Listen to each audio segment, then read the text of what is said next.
मैं उनके शब्दों पर सोच ही रहा था कि उन्होंने ऐसा क्यों कहा होगा।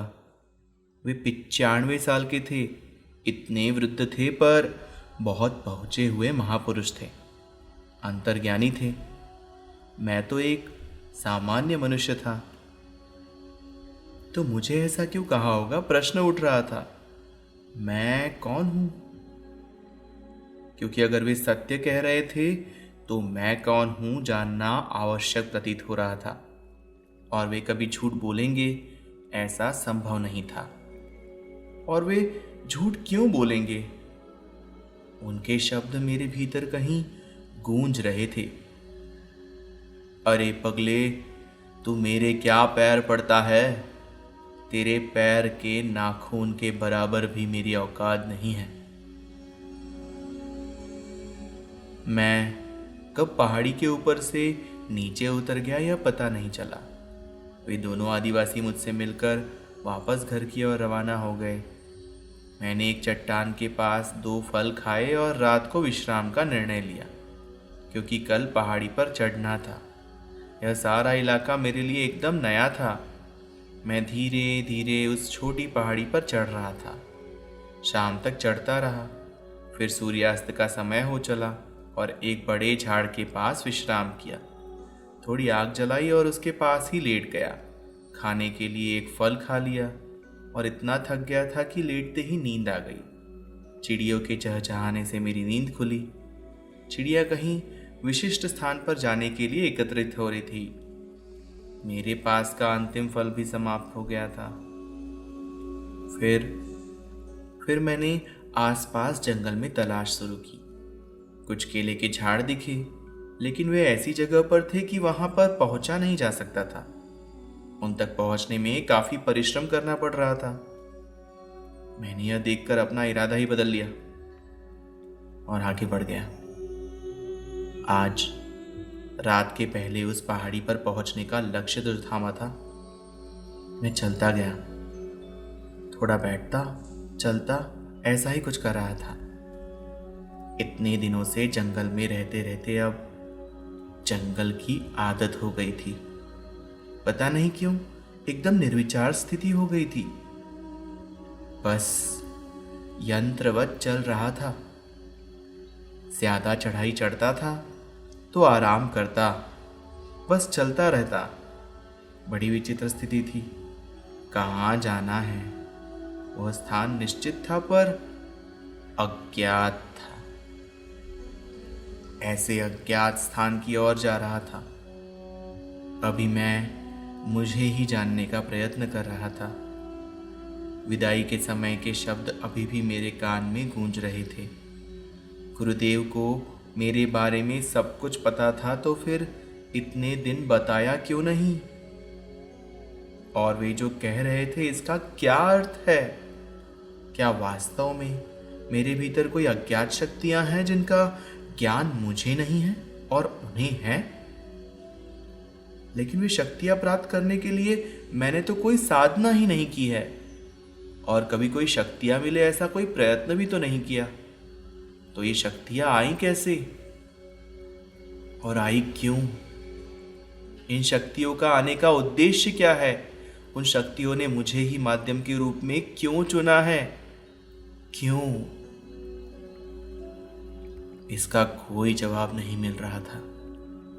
ये सब विचार करते करते मैं कब पहाड़ी पर चढ़ गया पता नहीं चला।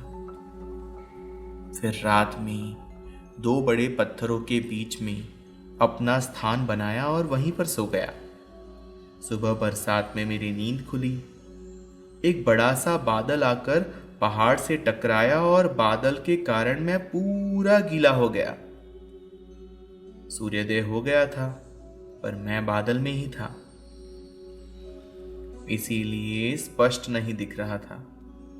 मैंने इंतजार करना उचित समझा, लेकिन एक के बाद एक बादल पहाड़ की ओर खींचे चले आ रहे थे और मुझे गीला कर रहे थे। सामने का जब कुछ दिख ही नहीं रहा था तो जाऊं कहां? मैंने बादलों से भीगने का खूब आनंद ले लिया। करीब 2-3 घंटों तक ऐसे ही भीगते रहा। फिर कुछ दिखना प्रारंभ हुआ। फिर नीचे उतरना प्रारंभ किया। पीछे के पहाड़ की ओर देखा तो बस्ती तो स्पष्ट नहीं दिख रही थी, पर कुछ घरों से निकलने वाला धुआं दिख रहा था। क्योंकि इतने घने जंगल थे कि बस्ती तो उन जंगलों में छिप ही गई थी।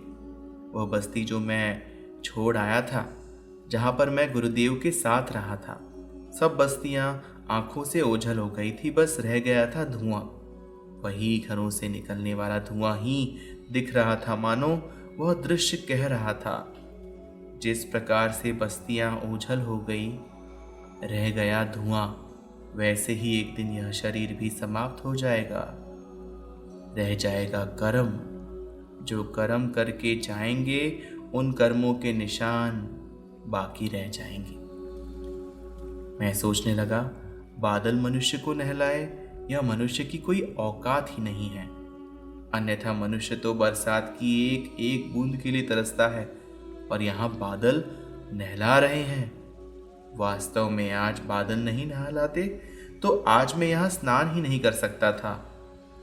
मनुष्य को बादल नहलाए, यह औकात मनुष्य की है ही नहीं। यह औकात है ऊंचाई की। ऊंचाई के कारण ही मनुष्य इतना ऊपर पहुंचा कि बादल ने उसे नहला दिया। मनुष्य को ऊंचाई प्रदान की इस पहाड़ ने। अगर पहाड़ ही नहीं होता तो मैं इतना ऊपर कैसे चढ़ता। पता नहीं क्यों मुझे लगा कि पहाड़ गुरुदेव का स्वरूप है, जिसके सहारे मैंने आध्यात्मिकता का शिखर प्राप्त किया है। इतना ऊंचा शिखर प्राप्त किया कि परमात्मा की चैतन्य रूपी कृपा बादलों के रूप में मुझ पर बरसती रही। इन सब में पहाड़ की भूमिका ठीक गुरुदेव जैसी ही है। मैंने मन ही मन पहाड़ को गुरुदेव मानकर नमस्कार किया, और लगा मैंने गुरुदेव को ही नमस्कार किया हो। इतना सारा समाधान मिला। फिर वही शब्द मेरे कानों में गूंजे, अरे पगले, तू मुझे क्या नमस्कार कर रहा है? तेरे पैर के नाखून के बराबर भी मेरी औकात नहीं। फिर जो मन का तालाब शांत हुआ, वह फिर अस्थिर हो गया था। कि उन्होंने ऐसा क्यों कहा? उनके ये शब्द मेरे में कहीं भीतर हलचल पैदा कर रहे थे। मैं पूर्णतः सिहर उठा इन शब्दों से। ये शब्द मुझे भीतर की यात्रा पर ले जाते थे कि मैं कौन हूं।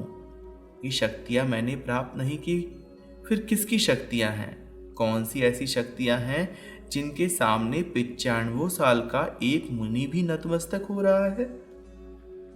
फिर इतने दिन इन्होंने कैसे बिताए, जबकि एक दिन भी मुझे ऐसा कोई एहसास नहीं कराया। दिन भर चलता रहा। रात में कहीं विश्राम करता, फिर चलता था। जब चढ़ाई होती थी तब दिन भर कम अंतर पे आगे बढ़ता था। जब ढलान होती थी तो ज्यादा अंतर में उतरता। बस चल रहा था, दिन प्रतिदिन आगे बढ़ रहा था। जब कभी चढ़ाई चढ़ता तो ढलान की प्रतीक्षा करता। बस इतनी सी ही तो चढ़ाई है, बाद में तो ढलान ही ढलान है। कभी लगता था कि यही चढ़ाई और पहाड़ की ऐसी ढलान मानव जीवन का ही प्रतिबिंब है। मनुष्य के जीवन में अच्छे दिन आते हैं तो बुरे दिन भी आते हैं। अच्छे दिनों में समय की गति वैसे ही एक सी रहती है, घड़ी का कांटा उसी एक गति से घूमता है। लेकिन अच्छे दिनों में मनुष्य का ध्यान घड़ी के कांटों के ऊपर कम ही जाता है। जब जाता है तो उसकी अपेक्षा से अधिक समय बीत चुका होता है। जीवन में अच्छा समय जल्दी बीतता है, क्योंकि समय को पंख लग गए हों ऐसा लगता है। जीवन में कितना भी अच्छा पल आए, मनुष्य उस पल को कितना भी चाहे तो भी उस पल को पकड़ के नहीं रख सकता। ना कोई राजा पकड़ सकता है, ना कोई रंक। समय की अपनी एक गति है, उस गति से वह आगे बढ़ता ही जाता है। समय भी भगवान जैसा प्रतीत होता है, सबसे परमात्मा जैसे एक जैसा व्यवहार करता है, किसी के साथ कोई भेदभाव नहीं करता। समय का भी वही गुण है, सदैव आगे बढ़ते रहना। उसे कोई नहीं पकड़ पाया है और न कोई पकड़ पाएगा। जीवन के कितने ही सुनहरे पल हो, पकड़ में नहीं आएंगे। मानो समय कह रहा हो, सुनहरे पल भी मिथ्या है। तू मान रहा है ये सुनहरे पल हैं, वास्तव में सुनहरे पल जैसा कुछ है ही नहीं। न कोई सुनहरा पल है, न कोई खराब पल। मनुष्य अपनी स्थिति के अनुसार पल को सुनहरा या खराब समझता है, और यह समझ मनुष्य की अपनी है। प्रत्येक पल अपने आप में केवल एक निश्चित पल है। न तो वह सुनहरा है और न ही वह बुरा है। पल तो बस पल है। जब मनुष्य के जीवन में खराब समय चलता है तो मानो एक पल 1 घंटे जैसा लगता है। अपने खराब पलों में मनुष्य का चित्त बार बार घड़ी की ओर जाता है। मनुष्य सोचता है, समय जल्दी क्यों नहीं बीत रहा। कभी कभी तो मनुष्य को इतना गुस्सा आता है घड़ी पर, मैं ही इस कांटे पर लटक जाता हूँ, समय को आगे बढ़ा देता हूँ। समय जैसे थम ही गया हो, आगे बढ़ता ही नहीं। खराब समय बिताना बड़ा भारी होता है, लेकिन मनुष्य का यह खराब समय भी रहता नहीं, वह भी चले जाने वाला होता है। यानी मनुष्य के हाथ में कुछ नहीं है। न तो सुनहरे पल को कभी कैद कर सकता है और न खराब पल को आगे ढकेल सकता है। वह दोनों ही नहीं कर सकता। प्रत्येक पल की परिभाषा मनुष्य की स्वयं निर्धारित की जाती है। वह निर्धारित करता है यह अच्छा पल है, और वही निर्धारित करता है कि यह खराब पल है। यानी पल स्वयं में कोई सुनहरा या खराब नहीं होता। यह मनुष्य के मानने पर है कि जीवन में पल आए हैं तो कैसे जिए। अगर वह शरीर के स्तर पर जिएगा तो पल अच्छे भी लग सकते हैं और बुरे भी। जो पल को अच्छा समझेगा वह पल तो बुरा भी समझ सकता है ना।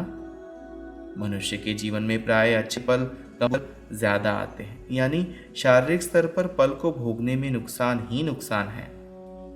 अब आवश्यक है मनुष्य इस पल के ऊपर रहे, आत्मिक स्तर पर रहे, प्रत्येक पल का अलग अलग निरीक्षण करे, तो उसे पता चलेगा कोई भी पल न तो अच्छा है और न ही खराब। सब पल समान है। जीवन भी पल के समान है। वह न तो अच्छा है न खराब, बस बीतता है। इसीलिए किसी का जीवन पूरा अच्छा या पूरा बुरा नहीं होता। जीवन में सदैव अच्छा और बुरा दोनों ही होता है। कुछ अधिक रहता है तो कुछ कम। जो कमी जीवन में सब पूरी कर सकते हैं, तब वह अधिक था उसकी कीमत देकर ही कमी पूरी होती है ना। यानी यूं कहें कि प्लस और माइनस दोनों ही सदैव रहते हैं। जो आज आपके पास माइनस है वह कल प्लस हो जाएगा, लेकिन जो आज प्लस है वह ही कल माइनस हो जाएगा। यानी हम आज भी पूर्ण प्लस नहीं हैं और कल भी पूर्ण प्लस नहीं होंगे। परिस्थितियां सदैव एक जैसी ही रहेंगी। इसके लिए इन परिस्थितियों के ऊपर मनुष्य को उठना होगा। मैं आत्मा हूँ, यह भाव जितने समय रहेगा उतने समय ही मनुष्य इन सबसे बचा रहेगा। सब पलों का जीवन में निरीक्षण करो। अच्छे पल है निरीक्षण करो, बुरे पल है उन्हें भी निरीक्षण तो करो। किसी पल में चिपको मत, यह सुनहरा पल है, यह दुख का पल है। आप उस पल को अच्छा या बुरा परिभाषित करो ही मत, बस आगे बढ़ो। मैं भी पहाड़ी पर काफी आगे बढ़ गया। इस पहाड़ ने मुझे मनुष्य के जीवन का रहस्य समझाया। मैंने अपने आप का भी निरीक्षण करने का फैसला किया। गुरुदेव कह रहे थे शक्तियां हैं और मैंने प्राप्त नहीं की है, यह मुझे मालूम है। यानी ये किसी और धरोहर है, यानी ये किसी और की धरोहर है। मैं केवल हमाल हूं जो इन शक्तियों को ढो रहा हूं। और सामने की पहाड़ी पर एक जगह काफी प्रकाश दिख रहा था, क्या था मालूम नहीं, लेकिन मेरे अंदर उस प्रकाश से प्रकाश आ गया और याद आया शिव बाबा ने कहा था, मैं मेरी सारी शक्तियां तुझे सौंप रहा हूं। मैंने मेरा सर्वस्व तुझे सौंप दिया है। उन्होंने क्या सौंपा है वह तब तो समझ में नहीं आया, पर गुरुदेव की वाक्य ने शिव बाबा की कही गई बात समझ आ गई। मुझे पता नहीं क्यों लगा कि मैं किसी भारी क्रियाकलाप का सूत्रधार बन गया हूं। भविष्य में कुछ होने वाला है, क्या होगा मालूम नहीं। मैंने भी भविष्य में न झांकने का फैसला किया। जो होगा देखा जाएगा। चलो अभी आज का ही पल जी लें।